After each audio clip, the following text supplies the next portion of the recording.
시청자 여러분 안녕하십니까? VOA 뉴스입니다.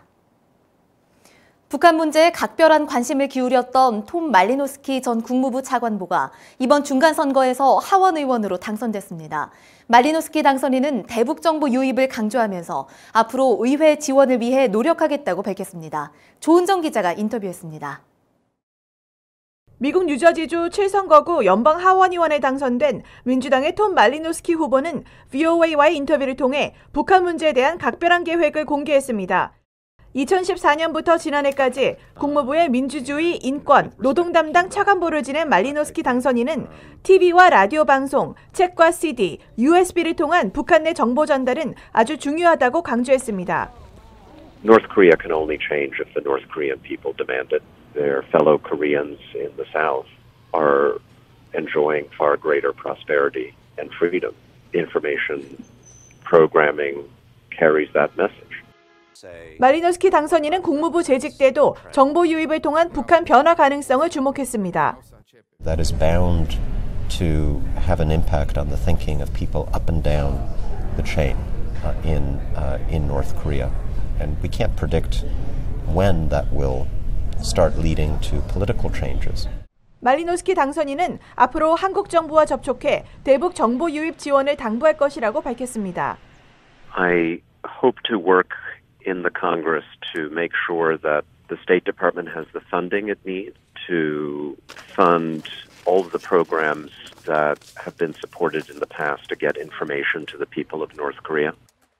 트럼프 행정부 역시 북한 안팎의 정보 흐름을 촉진시키기 위한 지원은 외교 정책의 최우선순위라고 밝혀온 만큼 의회와의 적극적인 조율이 기대됩니다. VOA 뉴스 조은정입니다. 미 국무부가 북한의 탄도미사일 폐기도 유엔 대북결의안에 포함되는 사항이라고 다시 강조했습니다. 북한의 미신고 미사일 기지 보도와 관련한 반응인데 싱가포르 합의에는 비핵화와 탄도미사일 폐기가 포함된다는 것도 지적했습니다. 박승혁 기자의 보도입니다. 국무부 대변인은 북한이 미신고 미사일 기지에서 단거리 탄도미사일 개발을 계속하고 있다는 국제전략문제연구소 CSIS 최신 보고서에 대한 논평을 요청받자 북한 탄도미사일 폐기 역시 유엔 안보리 결의에 포함된다고 밝혔습니다. In the UN Security Council resolutions, those resolutions included ballistic missiles, recognizing, as do so many other governments, that ballistic missiles continue to be a threat from North Korea. 노어트 대변인은 이어 몇 개월 전만 해도 북한은 동북아 영내에 탄도미사일을 발사해 한국과 일본 등 주변국 국민들이 불안해했다고 지적했습니다.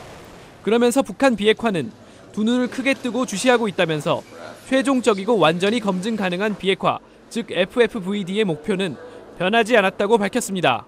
There is still a long way to go, and we go into this with our eyes wide open, recognizing and acknowledging that there is work that's left to be done. 2차 미북 정상회담에 대해서는 트럼프 대통령이 지난주 밝혔듯이 내년 초 가능할 것이라면서도 시기가 맞을 때 만남이 있을 것이라고 말했습니다. 이런 가운데 트럼프 대통령은 트위터를 통해 CSIS 보고서를 인용 보도한 뉴욕타임스에 대해 기사가 부정확하다고 밝혔습니다. 트럼프 대통령은 북한의 해당 지역은 이미 전부 알고 있었고 새로운 내용이나 수상한 점은 없다고 강조했습니다. 또 뭔가 잘못되면 자신이 가장 먼저 알려줄 것이라고 밝혀 북한이 자신을 기만하고 있다는 언론 보도에 반박한 것으로 해석됐습니다. VOA 뉴스 박승혁입니다. 마이크 펜스 미국 부통령과 아베 신조 일본 총리가 북한이 완전히 비핵화할 때까지 제재를 유지한다는 내용의 공동 성명을 발표했습니다. 일본을 방문한 펜스 부통령은 아베 총리와 회담 후 기자회견에서 미국과 일본 그리고 세계는 FFVD에 못 미치는 그 어떤 것도 받아들이지 않을 것이라고 밝혔습니다. 또 트럼프 대통령이 2차 미북 정상회담을 조율하고 있으며 싱가포르 합의 이행에 시간은 주요 요인이 아니라고 말했습니다. 미국 워싱턴에서 13일에 열린 사이버 전쟁 관련 세미나에서 대북 최대 압박 캠페인이 지속될수록 북한의 사이버 공격 가능성은 더 커질 것이라고 데이비드 맥스웰 FDD 선임 연구원이 밝혔습니다. 또 보안업체 관계자는 미국의 대북 정책은 북한의 비핵화뿐 아니라 북한의 사이버 위협에도 초점을 맞춰야 한다며 미국을 겨냥한 북한의 사이버 공격에 대한 대응 전략의 필요성을 강조했습니다. 북한에 억류된 한국인 6명의 석방을 촉구하는 기자회견이 한국 청와대 앞에서 열렸습니다. 한반도 인권통일 변호사 모임과 피랍 탈북 인권연대 등 시민단체들은 올해 3차례 남북 정상회담 때마다 문재인 대통령에게 북한 인권 문제를 의제화시켜줄 것을 요구했지만 번번이 거절당했다고 주장했습니다. 그러면서 이들은 김정은 위원장이 한국을 방문하려면 억류된 한국인 6명을 석방해야 한다고 주장했습니다. VOA 뉴스 마칩니다. 시청해주신 여러분 고맙습니다.